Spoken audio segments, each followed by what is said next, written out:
O celular vibrou 3 vezes naquela noite. Ele viu o nome, travou e deixou cair na caixa postal. Não era a primeira vez. Fazia quase um mês que ele fazia isso toda vez que Lucas ligava. E o estranho é que Lucas era seu melhor amigo desde a faculdade. Mas R$ 3.000 mudam muita coisa entre duas pessoas. 2 meses antes, a situação tinha chegado num ponto que ele nunca imaginou. O aluguel atrasado, a conta de luz cortada e o salário que ainda faltava 10 dias para cair. Ele tinha passado a semana tentando resolver sozinho. Cortou gastos, tentou adiantar uma frila, pediu prazo para o síndico, mas não foi suficiente. Aí veio aquele pensamento que a gente empurra para longe o máximo que consegue. Vou ter que pedir para alguém. Ele mandou uma mensagem para o Lucas às 23 horas de uma quinta-feira. Curta, direta, com vergonha embutida em cada palavra. Ei, tô passando por um aperto. Você conseguiria me emprestar uns 3.000? Te devolvo no mês que vem com certeza. Lucas respondeu em 2 minutos. Claro, amanhã cedo mando. Sem perguntas, sem condições, só confiança. No dia seguinte o dinheiro caiu, e por algumas horas tudo pareceu resolver. Pagou o aluguel, regularizou a luz, respirou. Mas aquele alívio durou pouco, porque ele sabia, lá no fundo, que o mês seguinte ia chegar, e o dinheiro que pagou as contas de hoje não ia existir para pagar de volta Lucas amanhã.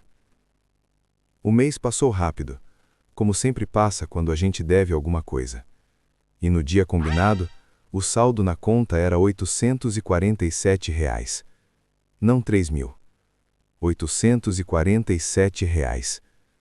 O suficiente para uma semana. Não para quitar uma dívida.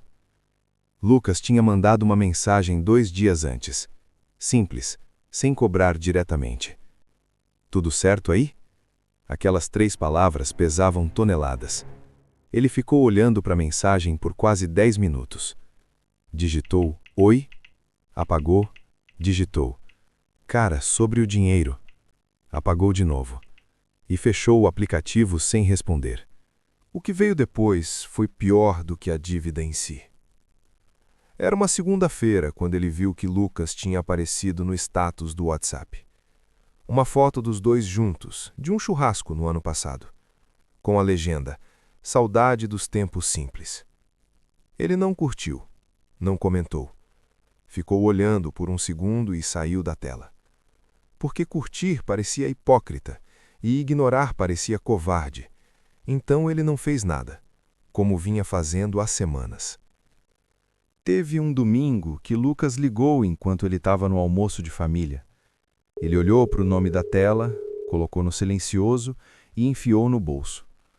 A mãe perguntou quem era. "Ninguém, mãe, spam." E continuou comendo, sabendo que tinha acabado de mentir para a própria mãe por causa de R$ 3.000. Esse foi o momento em que ele percebeu que a dívida tinha saído do banco e entrado na vida dele de verdade. Foi numa quarta-feira à tarde que a mensagem chegou diferente. Não era mais tudo certo. Era: "Cara, preciso que você me dê um retorno. Não tô cobrando, tô preocupado. Faz um mês que você sumiu." Ele leu, releu e dessa vez não fechou o aplicativo. Ficou parado com o celular na mão por um tempo que ele não sabe dizer quanto durou. E aí, pela primeira vez em semanas, ele pensou no Lucas de verdade, não no credor, no amigo, no cara que mandou R$ 3.000 às 7 da manhã sem fazer uma pergunta sequer. Ele saiu para caminhar, sem destino, e enquanto andava foi somando tudo. 1 mês e meio de silêncio, 6 ligações não atendidas, 3 mensagens ignoradas, um almoço de família com mentira no meio. Tudo isso para evitar uma conversa que demoraria talvez 15 minutos. Ele tinha gastado muito mais energia fugindo da dívida do que teria gasto enfrentando ela. Foi aí que ele parou num banco, abriu o chat e começou a digitar, sem apagar dessa vez. "Lucas, me desculpa pelo sumiço. Não tenho o dinheiro ainda, e fui covarde de não te falar isso antes, mas não quero perder nossa amizade por causa disso. Posso te ligar essa semana?" Ele ficou olhando para a mensagem por 30 segundos e mandou. As reticências apareceram quase imediatamente, e a resposta veio. Finalmente. Claro que pode ligar. Estava preocupado com você, não com o dinheiro. A ligação durou 40 minutos. Ele explicou tudo: o desemprego parcial, as contas acumuladas, a vergonha de voltar sem ter o dinheiro na mão. Lucas ouviu sem interromper. E quando ele terminou, Lucas disse uma coisa que ele não esqueceu mais. Cara, eu sabia que você estava passando por algo. O que me machucou não foi a dívida, foi o silêncio. Parecia que você tinha me descartado junto com o problema. Eles fizeram um acordo ali mesmo, pelo telefone. R$ 300 por mês durante 10 meses, sem juros, sem formalidade, só a palavra de um para o outro, dessa vez com data e valor real no lugar de uma promessa vaga. Pequeno, sim, mas concreto, e concreto valia infinitamente mais do que te pago assim que puder. No primeiro mês, quando ele transferiu os R$ 300, Lucas respondeu só com um positivo. Mas aquele emoji valeu mais do que qualquer mensagem longa, porque não era sobre o dinheiro, era sobre a prova de que a palavra tinha voltado a ter peso. Essa história tem 3 coisas que ficam depois que ela termina. A primeira, dívida ignorada não some, ela cresce, não em juros, mas em distância entre pessoas. Cada semana de silêncio custa mais do que o valor original.